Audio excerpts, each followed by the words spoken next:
বাংলায় এসআইআর ঘোষণা হতেই বিজেপিকে চ্যালেঞ্জ ছুড়েছিলেন তৃণমূলের সর্বভারতীয় সাধারণ সম্পাদক অভিষেক বন্দ্যোপাধ্যায়।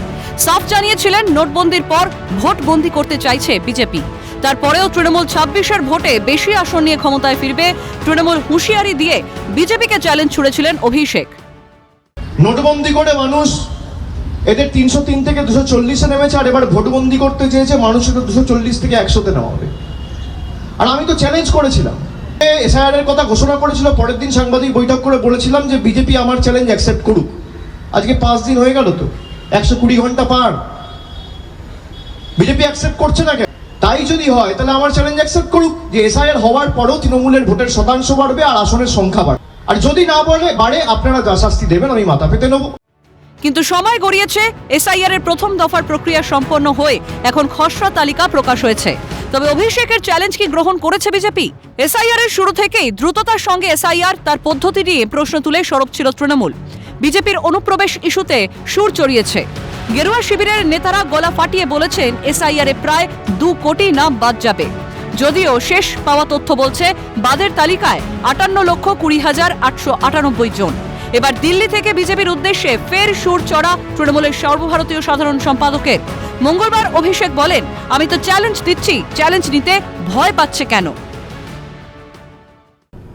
मैंने अगला दिन 24 घंटे के अंदर प्रेस कॉन्फ्रेंस करके कलकत्ता से आपको चैलेंज किया कि आप एसआईआर कर लो या एफआईआर कर लो, कुछ भी कर लो, तृणमूल का सीट बढ़ेगा, तृणमूल का वोट परसेंटेज बढ़ेगा।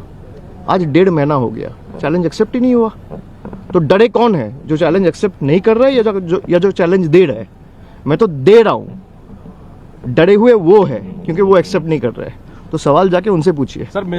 আর এখানেই প্রশ্ন, অভিষেক বারংবার চ্যালেঞ্জ ছুড়লেও বিজেপি তা গ্রহণ করতে দ্বিধাবোধ করছে কেন?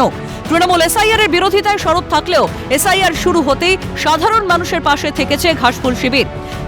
এসআইআর আতঙ্কে মৃত পরিবারের পাশে থেকেছেন অভিষেক। অসহায় পরিবারগুলির পাশে থাকার বার্তা দিয়ে বিজেপির উদ্দেশ্যে কড়া বার্তা দিয়েছেন খোদ তৃণমূল সুপ্রিমো। তারপরেও সেই অর্থে ময়দানের রাজনৈতিক যুদ্ধে দেখা যায়নি গেরুয়া শিবিরকে। তবে অভিষেকের চ্যালেঞ্জ প্রসঙ্গে মুখ খুলেছেন বিজেপি নেতা রাহুল সিনহা। তার মতে দলীয় কর্মীদের চাঙ্গা করতেই এই কৌশল অভিষেকের। তবে 26-এর নির্বাচনে তৃণমূলের বিসর্জন নিশ্চিত। যে কার্যকর্তারা যে ভয়ে ভীত হয়ে গেছে, সেই কার্যকর্তাদেরই চাঙ্গা করার জন্য এই জাতীয় কাজ চলছে। আমি মনে করি যে এতে কোনো লাভ হবে না, যা হবার তা হবে, কারণ 26-এ মানুষ তৃণমূল মুক্ত বাংলা চায়। অভিষেক বন্দ্যোপাধ্যায়ের বক্তব্যকে সমর্থন জানিয়ে তৃণমূল মুখপাত্র পার্থ প্রতিম রায় বলেন, বাংলার মানুষ চতুর্থবারের জন্য মমতা বন্দ্যোপাধ্যায়কে মুখ্যমন্ত্রীর আসনে বসাবেন।